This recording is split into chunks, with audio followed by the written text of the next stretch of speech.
On this episode of Geek Dad Life, we're going to review the new Star Wars Black Series, the child figure. It's so little.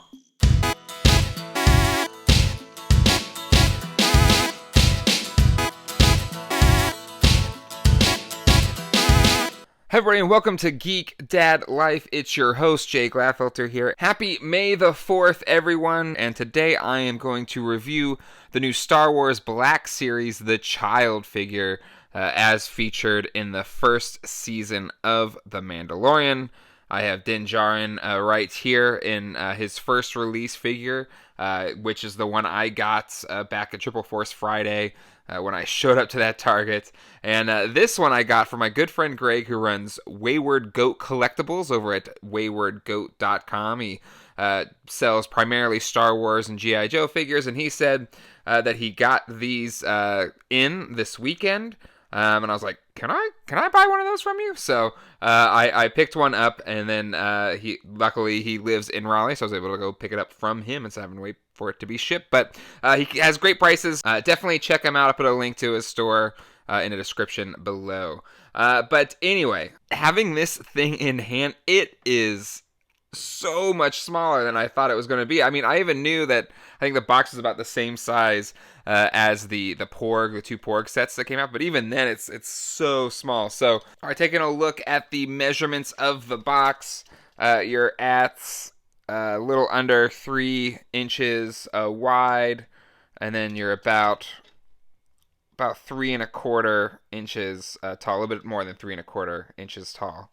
Yeah, this thing is tiny, but again, it's a really small character in the show. So we have the child figure right there, and then we have a little accessory pack. It has a little case for it too, which is actually, it's like, everything about this is super cute. But you have the little ball from Din Djarin's ship. You have his little bowl of bone broth that he sipped, which is in a million memes. And then you have some of his favorite foods, frog. And yeah, it's a tiny little box.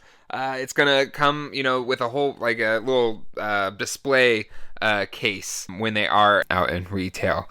But yeah, super cute. Let's open this thing up and see what's inside. So it's just one little piece of tape right here. Just a simple little bubble. Again, I love how the accessories are kept in this little acrylic case. That's awesome. And then we have the child figure. All right, let's take a closer look at him. And considering how small it is, the details on it are great. Like there's the paint they use on the eyes kind of gives it a little bit of a gloss look, which is awesome. Because that's probably, his ears and his eyes are probably his best feature. It's one kind of little, so the head is kind of set on a ball joint. So it allows it to kind of move side to side and also kind of tilt it back to kind of look up. Some of that movement is limited by the actual robe or whatever this is.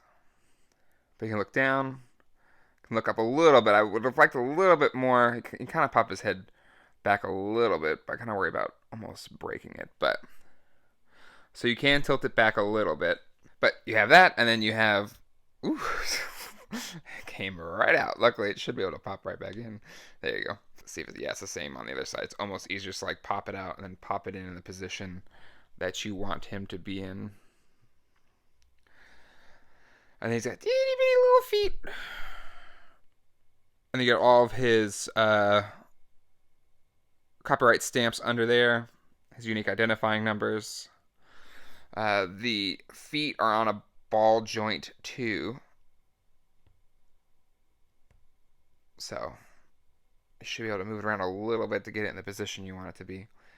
But it is small. It's no bigger than 1/4, I'd bet. Let's bring out the measuring tape real quick.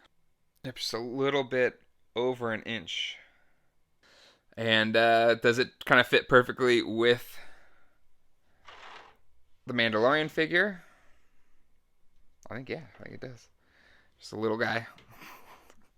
So that's awesome. It's great, having the child figure to go along with the Din Djarin figure.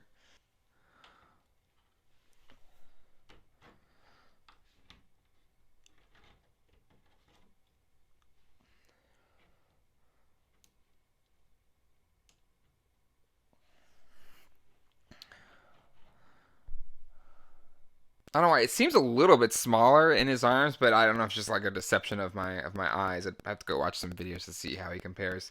But yeah, easily able to hold the child figure. I'm sure there's a multitude of different ways you could, display him to do that.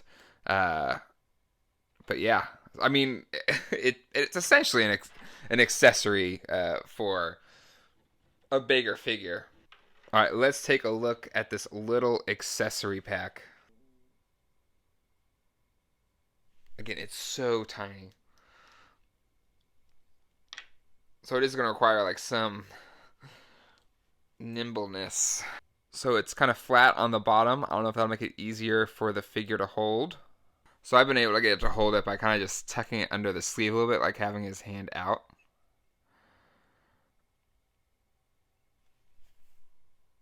Yeah, should have fell out immediately. So again, for those that want to pose it with it or not, good luck to you. Maybe there's like a little magnet on the bottom or something that could hold it. So yeah, there's no way to get the cup to hold like it did in the famous scene that there's all those memes from. So it's kind of just an accessory you can have sitting there, but it's not really one you can recreate because there's no, beyond the articulation at the actual shoulder joint, there's no cut for the elbow or anything like that. So the accessories are a nice little feature, but aside from the little, shifter knob, which even then it's kind of is a challenge at best. They're kind of just there. So it's neat that they gave the little case for him to hold. I think it's a really neat thing they did that didn't have to do to kind of give more value to the piece. And then the little froggy is neat. So yeah, it's just a one-eyed frog, one of the child's favorite meals in season 1 of The Mandalorian. Alright, so there you have it, the child from Hasbro's Star Wars Black Series. A neat figure at $11, a fun find, a fun thing to pick up for May the 4th. And, while maybe $11 is probably the tippity top of what I want to pay for something of this size, I'm sure we're probably going to get accessory versions of it in the future as well, with future Din Djarin figures. But again, for $11, I think it's a great thing to add to your display, especially if you're collecting characters from The Mandalorian, as well as, for the pure obsession that everyone has for the child, aka Baby Yoda. I think this one is definitely a buy.